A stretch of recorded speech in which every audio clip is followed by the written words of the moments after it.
Nancy Pelosi sent a letter to President Trump earlier this week suggesting it wouldn't be safe for him to testify or present his State of the Union, and that he should consider postponing it. Many people rightly interpreted that as a you're not invited anymore letter to give a State of the Union to a joint session of Congress, because the president can't just show up at the House, he has to be invited. So yesterday, Nancy Pelosi and many other members were going to go on a CODEL, which is short for a congressional delegation. The Washington word for it is CODEL, to Afghanistan via Brussels. And the president sent a letter to Nancy Pelosi yesterday, essentially canceling the trip, while the Pelosi and her colleagues were en route to Andrews Air Force Base to get on the military plane that would bring them over. And so that caused, you might imagine, a lot of excitement here in Washington, D.C.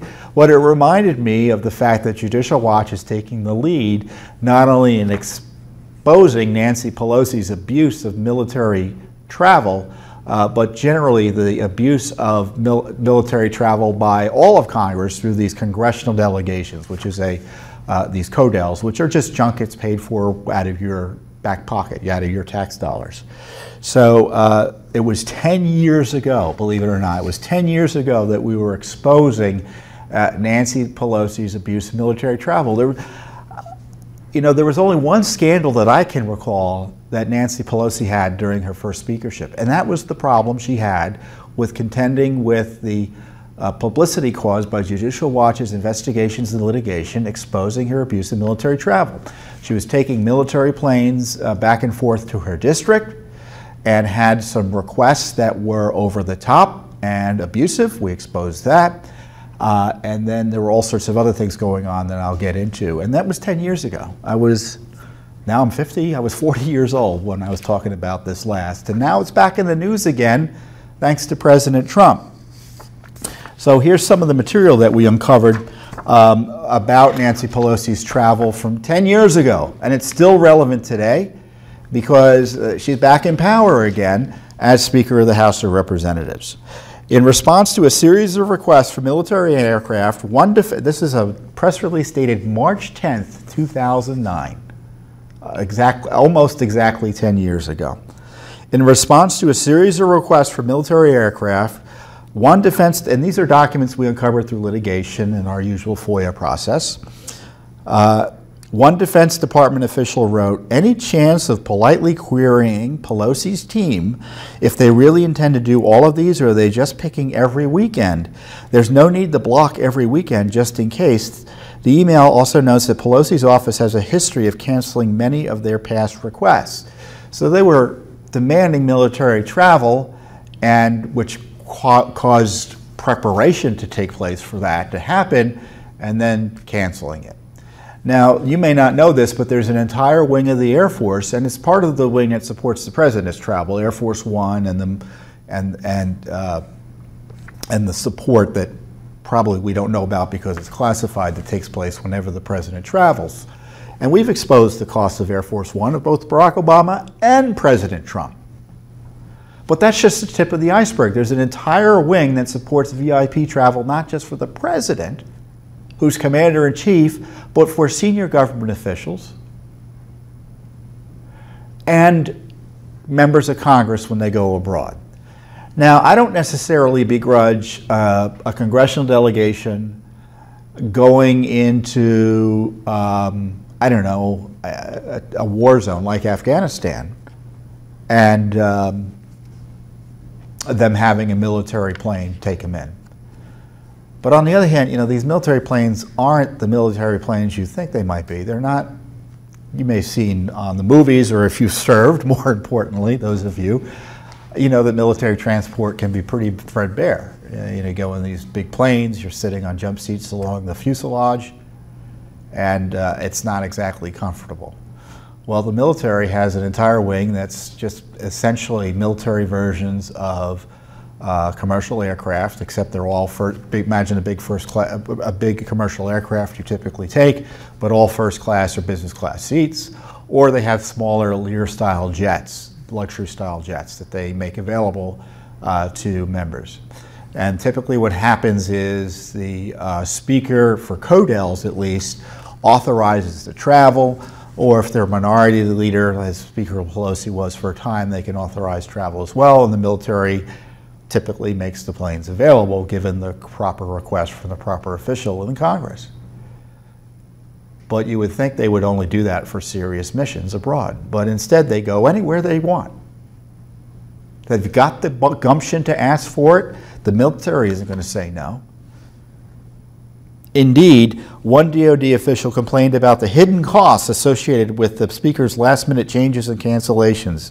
We have folks prepping the jets and crews, driving in, not a short drive for some, cooking meals and pre-flighting the jets, etc. So that's what I tell you when I tell you about the abuse.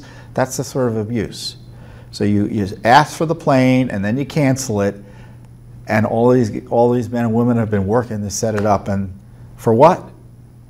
The documents include a discussion of House ethics rules and Defense Department policies as they apply to the Speaker's request for staff, spouses, and extended family to accompany her on military aircraft. In May 2008, for example, Pelosi requested that her husband join her on a CODEL into Iraq. The DoD explained to Pelosi that the agency has a written policy prohibiting spouses from joining CODELs. So that was another issue that popped up. Her spouses and her family. And, you know, Speaker Pelosi is a mother, she's a grandmother, and so she quite rightly wants to have her family with her at times when she travels back and forth. But we subsidize that.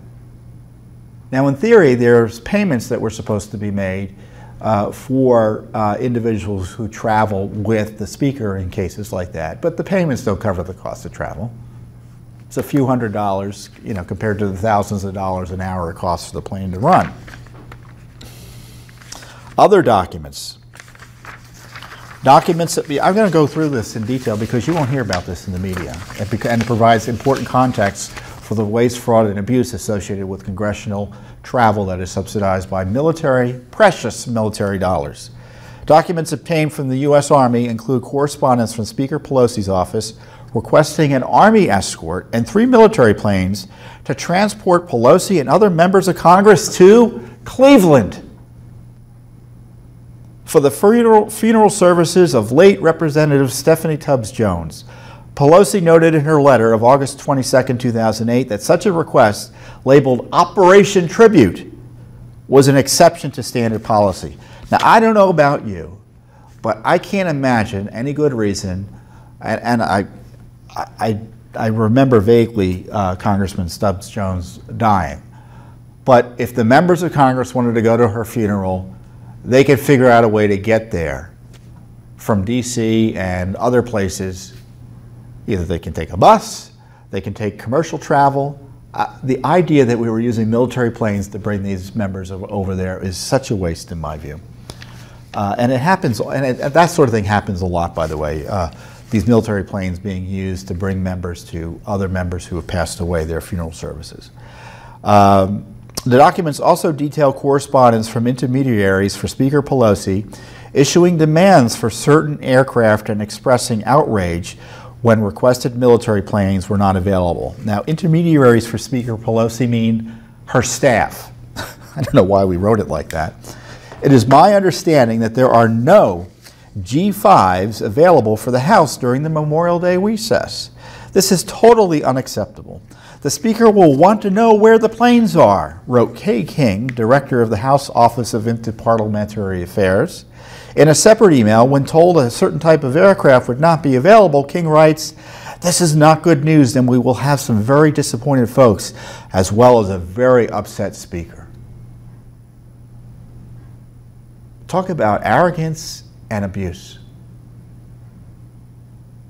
Can you imagine being an Air Force official dealing with the Speaker's office on this? You've got limited resources. There are a fleet of jets over there, but it's not an infinitely sized one.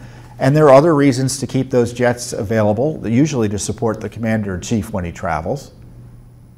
And they're shaking in their boots as they're being yelled at through email by Speaker Pelosi's staff demanding access to this luxury jet program. And this is a kicker. This one has always gotten me. It's 10 years ago, but I remember this I remember this, and you'll know why. During another email exchange, DoD staff advised Kay King, again Pelosi's front, that one Pelosi military aircraft request could not be met because of, quote, Crew West requirements, and offered to help secure commercial travel. Let's say commercial travel. King responded, "We appreciate the efforts to help the CODEL fly commercially, but you know the problem that creates with spouses. If we can find another way to assist with military assets, we would like to do that." Now, what's the dirty little secret there? This is the line. You know the problem that creates with spouses. Spouses could go on the military planes on these international or national CODELs for free. But if they took commercial travel, they had to pay their own way. So they were trying to game the system in order to get the spouses free travel to go on this congressional delegation trip. So, and I haven't seen the reporting on this, and I have to look more into it. But, you know, you guys get to comment on this. Comment on this. Go ahead and Google. Figure out who else was going on this congressional delegation trip. Were spouses invited? You can bet if they were invited, they were going for free. Now, admittedly, they may not want to go to Afghanistan, but who knows? Maybe they thought it was interesting. But of course, they were going to Afghanistan through Brussels, which they didn't need a military plane to get to. But that's a whole other matter. So, you know, now back in 2007, this is why Pelosi got into the news on the military travel, because Dennis Hastert had airplane military access as well, but he was much more conservative in how he treated this perk of office. She requested allegedly a 42-seat Air Force carrier to ferry the Speaker and her staff back and forth between San Francisco and you know, Hastert was happy with a 12-seater. So Miss Pelosi, Speaker Pelosi, wanted a bigger plane, and this is the way that worked. And I remember the story came out in 2007. This is almost immediately after she took control of the House of Representatives and became Speaker. The election in 2006, in which she was going to, quote, drain the swamp, she comes in 2007, or takes power in 2007, and the Washington Times had a story about this kerfuffle because she was stepping on toes over at the Air Force with these demands for bigger planes.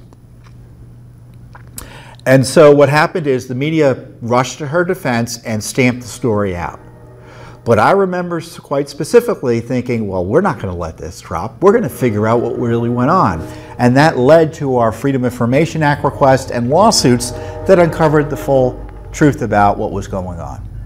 So leave it to Judicial Watch to do all the work that the liberal media not only doesn't refuse to do, but either doesn't want to do or actively covers things up by refusing to report on. And certainly Congress wasn't going to do anything. This is another fun detail.